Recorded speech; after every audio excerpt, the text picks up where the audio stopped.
What is good, Tsla family? It's Ray J back with another video. And this one I want to break down what's going on with the overall market, what you should be watching for moving forward. I'm also going to talk about the technicals for Tesla, SPY, Nvda, the QQQ, and a couple of other tickers, and talk about what the news is saying about the markets and Tesla. But before I break anything down about all this information, before I get into any more details, let me just mention a couple of things. I'm firstly not a financial planner, so make sure you take none of this as financial advice.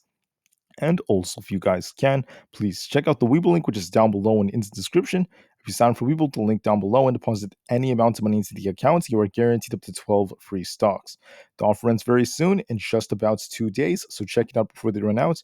With that out of the way, let's get on with the video. All right, so looking at the market right now, Tesla's holding up quite decently, once again fighting this resistance, but the market's been pretty boring today, not really doing anything too crazy so far. But I do want to mention that there was some volatility that could have been traded, especially on the futures. And moving forward, I do see a little bit more volatility coming near the very end of the day. But before I talk about this in Tesla, let me just mention a couple of things about the market. So we had the Chicago PMI come out a little bit lower than expected, so that was not really a surprise. And this is still showing some contractions in the economy. Same thing with the Dallas Fed Manufacturing Index, a little bit lower than expected. And looking at the news, the stocks are flat right now. We're not really seeing anything too crazy. The market's trying to hold up at the very least, as it's trying to cap off a winning month once again. It is the end of the month, and I do anticipate something interesting to happen during Power Hour.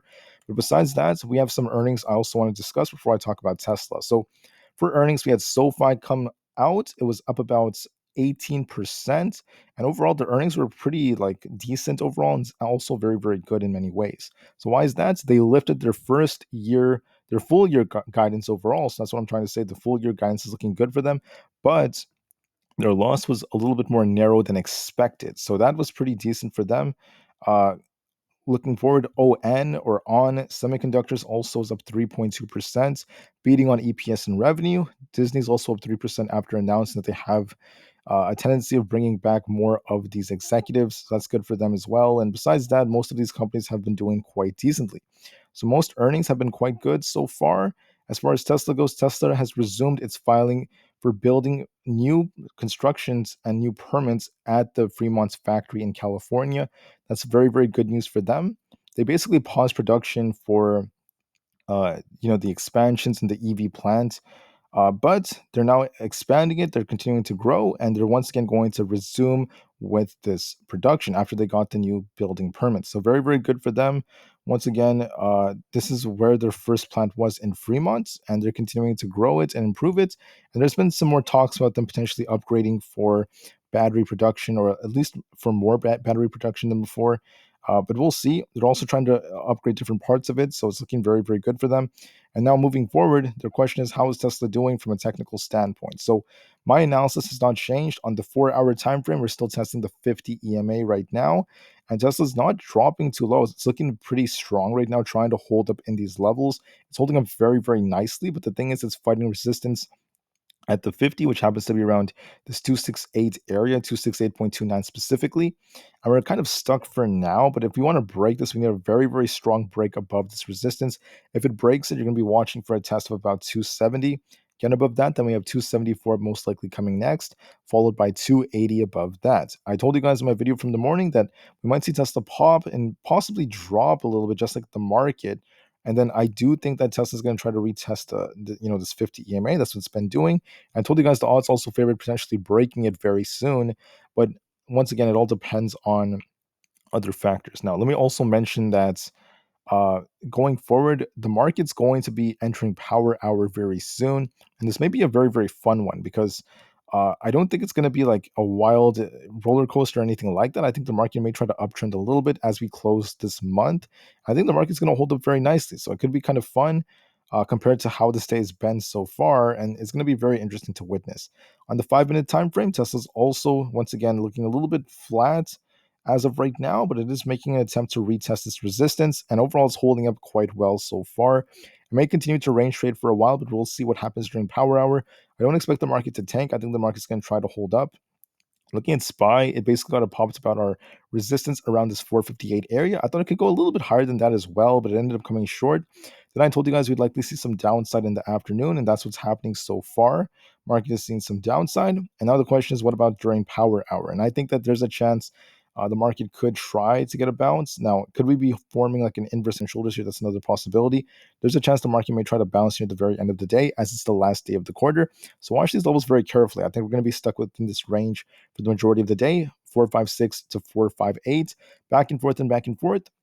And watch for a potential pop near the very end of the day. Neo is starting to rocket right now. It's actually holding up very nicely. Looking at it, very, very nice move by Neo. I'm still very bullish when it comes to its deliveries.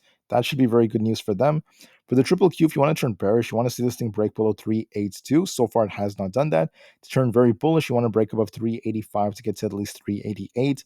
So far, it's very flat.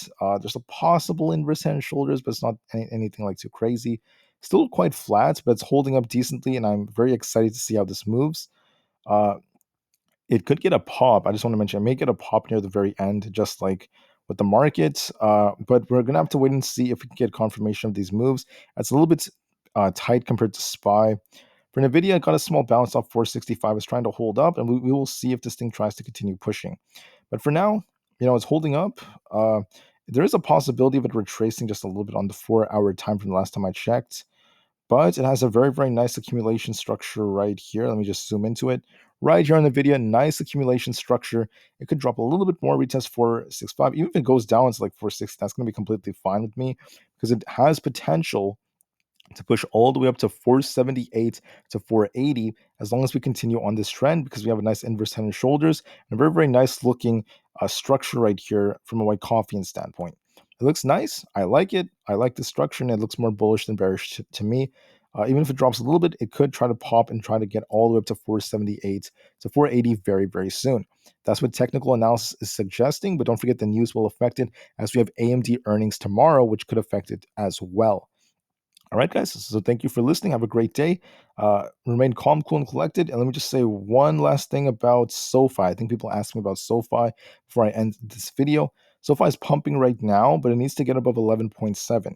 Break above that, and we have the potential to see this thing push up to about $12, get very close to 12. Now, on the 5-minute chart, let me just mention to everyone that we have VWAP as a very important support that's been tested many, many times. It's been range trading around VWAP. So watch this support. It's currently around this 11.28 area. We're going to be watching that carefully on SoFi if you are trying to trade it. Then we also have support around 11.25. But overall, look for a potential break to the upside. It's holding up very, very nicely, and I think it has quite a bit of potential.